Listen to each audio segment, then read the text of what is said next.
کہا یہ جاتا ہے کہ یہ قرآن کا خلاصہ ہے، یعنی 7 آیات پر مشتمل سورت، لیکن پورے قرآن کا خلاصہ۔ کیسے کہ اس کو اگر غور کریں تو شروع میں اللہ کی تعریف ہے، پھر ایک دعا ہے، تو بنیادی طور پر یہ دعا ہے، اور دعا ہے ہدایت کی۔ قرآن چونکہ کتاب ہدایت ہے، لہذا وہ ہدایت جو قرآن کریم دیتا ہے اور جس مقصد کے لیے قرآن نازل ہوا ہے وہ حاصل ہوتی ہے سورہ فاتحہ کے ذریعے سے۔ لہذا یہ اللہ نے انسانوں کو سکھائی کہ ایسے کہا کرو، یعنی صرف دعا نہیں ہے یہ، بلکہ یہ طریقہ دعا بھی ہے کہ دعا کرنی ہے تو ہمیشہ اس طرح سے کرنی۔ کیسے کرنی ہے کہ سب سے پہلے دعا کا ادب سکھایا کہ جس سے دعا مانگنی اس کے عظمت کا اظہار کرو۔ الحمدللہ رب العالمین الرحمن الرحیم مالک یوم الدین، یہ خود سکھا رہا ہے۔ اور پھر حدیث میں آتا ہے کہ اللہ فرماتا ہے اثنا علی عبدی، میرے بندے نے میری ثنا کی، مالک یوم الدین، بندے نے میری بزرگی بیان کی، مجدنی عبدی۔ اچھا یہ اندازہ کیجئے سکھایا کس نے ہے یہ فقرہ، یہ صورت سکھائی کس نے ہے؟ اس نے خود سکھائی۔ توفیق کس نے دی ہے؟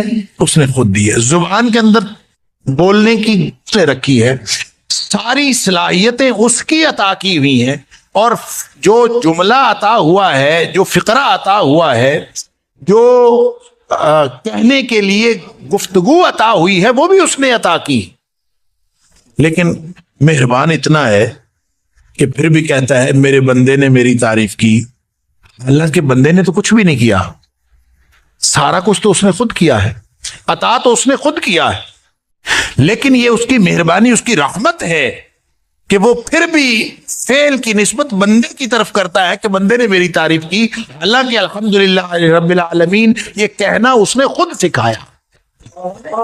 لہذا یہ ادب ہے دعا کا کہ پہلے مالک کی تعریف کی جائے اور پھر استحقاق بیان کیا جائے کہ میں دعا کس بنیاد پر کر رہا ہوں۔ ایاک نعبد و ایاک نستعین، یہ جو آیت نمبر 5 ہے یہ استحقاق دعا ہے، دعا کا استحقاق ہے کہ اللہ یہ میرا استحقاق، اگر میں کسی اور سے مانگتا ہوں تو میرا کوئی اور بھی ہو تو پھر تو مجھے دھتکار بھی دے تو میں کہیں اور چلا جاؤں، میرا جب ہے ہی کوئی نہیں، ایاک نعبد، صرف تیری بندگی کرتے ہیں، و ایاک نستعین، اور صرف تجھ سے مانگتے ہیں، یہ میرا استحقاق، یہ بھی سکھایا ہے اس نے۔ اور پھر انسان دعا مانگتا ہے اہدنا الصراط المستقیم، یہ ہے اصل دعا، یعنی پوری تمہید باندھی ہے اس دعا کے لیے، اور وہ ہے اہدنا الصراط المستقیم کہ اللہ ہمیں سیدھے رستے کی ہدایت نصیب فرما۔ اور یہ راستہ دکھانا بھی ہدایت ہوتا ہے، لیکن منزل مقصود پر پہنچانا، لے چلنا، اہدنا الصراط المستقیم، ذہن میں یہ معنی ہونا چاہیے کہ اللہ ہمیں تو سیدھے رستے پر لے چل، منزل مقصود پر پہنچا دے۔ اور پھر آخری آیت جو ہے صراط الذین انعمت علیہم غیر المغضوب علیہم ولا الضالین آمین، یہ وضاحت دعا ہے کہ اللہ میں نے جو مانگا ہے وہ کیا ہے؟ انعام یافتہ لوگوں کا رستہ، انعام والے لوگوں کا رستہ، یہ ہے اس رستے پر لے چل۔ اور یہ انعام یافتہ لوگوں کا رستہ کون سا ہے؟ گمراہوں کے رستے پہ بھی نہ لے کے جا، اور ان لوگوں کے رستے پہ بھی نہ لے کے جا جو جن پر تیرا غصہ ہوا۔ اور یہ اللہ تعالیٰ نے قرآن میں خود اس بات کی وضاحت فرمائی کہ مغضوب علیہم جو ہے، یہ سورہ بقرہ کی میں ہی اللہ تعالیٰ نے آیت نمبر 90 میں بتایا مغضوب علیہم سے مراد یہودی ہے، اور ضالین جو گمراہ ہیں ان سے مراد عیسائی ہیں۔ گویا نہ گمراہوں کے رستے پر لے کے جا، نہ ان کے رستے پر لے کے جا جو ان پر تیرا غصہ ہوا۔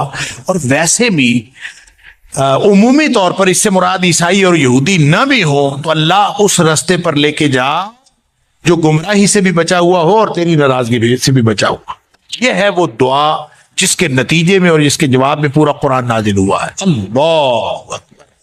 لہذا آپ یہ کہہ لیجئے یہ جو خلاصہ ہے پورے قرآن کا، تو پورے قرآن کا خلاصہ اصل میں ہدایت ہے۔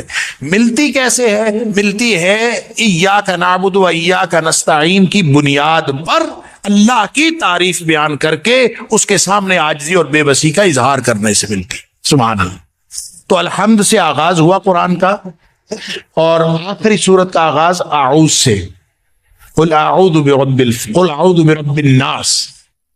گویا پورا قرآن الحمد اور اعوذ کے درمیان میں ہے. مناسبت اس میں یہ ہے، الحمد کا معنی ہوتا ہے وہ تعریف جس میں شکر موجود ہو، شکر کے جذبات کے ساتھ تعریف. تو الحمدللہ کا معنی یہ ہے کہ چونکہ نعمت عطا کرنے والی وہ ذات ہے، لہذا دنیا کائنات میں اگر کوئی شکرانے والی تعریف ہو سکتی ہے تو وہ صرف اس کی ہے، نعمت عطا کرنے والا جو وہ ہے. اس لیے ساری زندگی دراصل انسان شکر کرتا رہے اللہ کے انعامات کا تو یہ شکر ادا نہیں ہوتا. یہ ہے پوری زندگی کا مقصد. انا ہدیناہ السبیل اما شاکرا و اما کفورا. اللہ تعالیٰ نے سورہ دہر میں فرمایا کہ ہم نے دو راستے بتا دیے ہیں، چاہے کوئی شکر کرنے والا بن جائے چاہے کوئی کفر کرنے والا.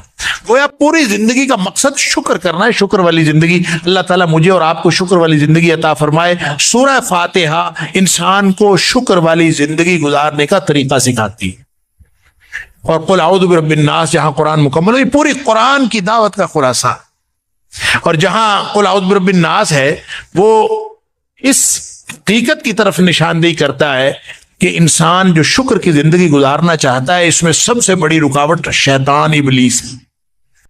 اور ابلیس سے حفاظت بھی انسان کو اللہ ہی عطا کر سکتا ہے. قل اعوذ برب الناس، اسی کی تعریف جیسے ایاک نعبد و ایاک نستعین، اللہ تیری بندگی کرتے ہیں اور تجھ سے مدد مانگتے ہیں، اور بعین ہی اللہ تعریف بھی تیری، اور اس رکاوٹ جو ابلیس اس میں ڈالتا ہے اس سے حفاظت بھی تیری حفاظت میں آئیں گے تو بچیں گے. یہ ہے پوری انسان کی زندگی کا خلاصہ.